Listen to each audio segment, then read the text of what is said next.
Bom, a população chinesa está diminuindo. Isso é uma preocupação bem grande. Nas últimas 6 décadas, a China geralmente teve uma alta taxa de natalidade. No entanto, em 2022, o número de mortes superou o de nascimentos, levando a uma diminuição da população pela primeira vez em 6 décadas. Meu nome é Caio, você está no canal O Diligente e sem mais demoras, vamos começar.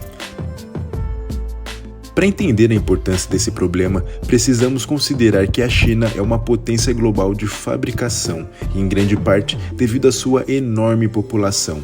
Cerca de 30% da produção econômica do país provém da manufatura. Apesar de ter perdido quase 1 milhão de pessoas em 2022, a China ainda possui uma das maiores populações do mundo, com aproximadamente 1,4 bilhão de habitantes. No entanto, espera-se que diminua para quase a metade até o final desse século.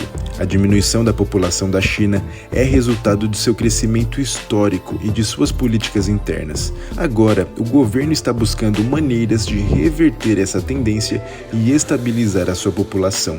No entanto, isso pode ser tarde demais. Na década de 1950, sob a liderança de Mao, a China enfrentou uma devastadora fome, resultando na morte de 30 milhões de pessoas. Esse evento causou um grande aumento nas taxas de mortalidade, enquanto a taxa de natalidade diminuiu bruscamente, levando a uma diminuição da população.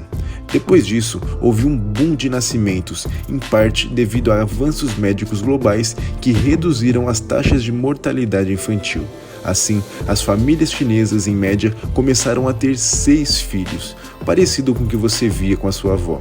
O governo reconheceu que a população estava crescendo rápido demais e implementou uma política chamada mais tarde, mais espaçadamente e menos. Essa política encorajou casamentos mais tardios, com intervalos maiores entre os nascimentos e menos nascimentos. Assim, a taxa de natalidade começou a diminuir, mas não o suficiente para o gosto do governo. Então, em 1980, eles introduziram a famosa política do filho único, que restringiu severamente a maioria das famílias a ter apenas um filho. Essa política foi aplicada com medidas horríveis, incluindo esterilização, inserção de DIU e abortos induzidos. E embora essas medidas tenham começado na época do mais tarde, mais espaçadamente e menos, elas atingiram o pico sob a política do filho único, resultando na esterilização de 20 milhões de homens e mulheres e quase 15 milhões de abortos induzidos num único ano. A política do filho único alcançou o seu objetivo de controlar o crescimento populacional e também foi muito bem sucedida, já que a taxa de fertilidade da China permaneceu muito abaixo da taxa de reposição, uma média de 2,1 filhos por casal, por mais de 3 décadas. Essa situação contribuiu para os desafios demográficos atuais enfrentados pela China. Já em 2016, a China encerrou a política do filho único e em 2021 permitiu que as famílias tivessem quantos filhos desejassem. No entanto, essas mudanças não tiveram o efeito desejado e há várias razões para isso. A principal delas é a estrutura familiar única criada pela política do filho único.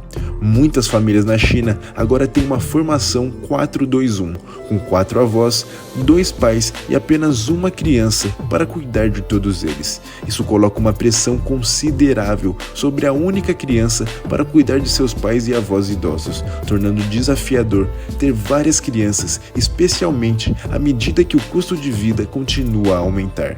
Uma pesquisa recente constatou que mais de 50% dos jovens na China não querem ter mais de um filho devido a essas pressões financeiras e de trabalho.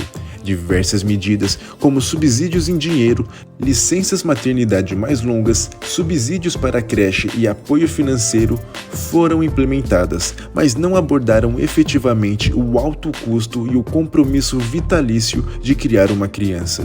A crise populacional da China não diz respeito apenas a ter mais bebês, também diz respeito ao equilíbrio entre jovens e idosos na população. Se examinarmos as pirâmides populacionais que representam a distribuição etária em diferentes países, veremos que a China tem uma base estreita, ou seja, menos bebês, e um topo pesado, um maior número de idosos. Isso é resultado tanto das melhorias na saúde e nos padrões de vida, quanto das consistentes baixas nas taxas de natalidade. Até 2050, prevê-se que essa pirâmide se desloque ainda mais, fazendo com que a população da China diminua, reduzindo assim a sua força de trabalho e criando desafios únicos para o país. Na década de 1980, a China atraiu investimentos estrangeiros e se tornou conhecida pela sua manufatura barata e exportações. Assim, ela rapidamente se tornou uma das economias mais poderosas do mundo em termos de crescimento de PIB. No entanto, essa modernização econômica reduziu ainda mais as taxas de natalidade e não resultou numa economia igualmente forte para todos os cidadãos. Já o PIB per capita da China, que é um indicador-chave do padrão de vida, é muito mais baixo do que o de países de alta renda.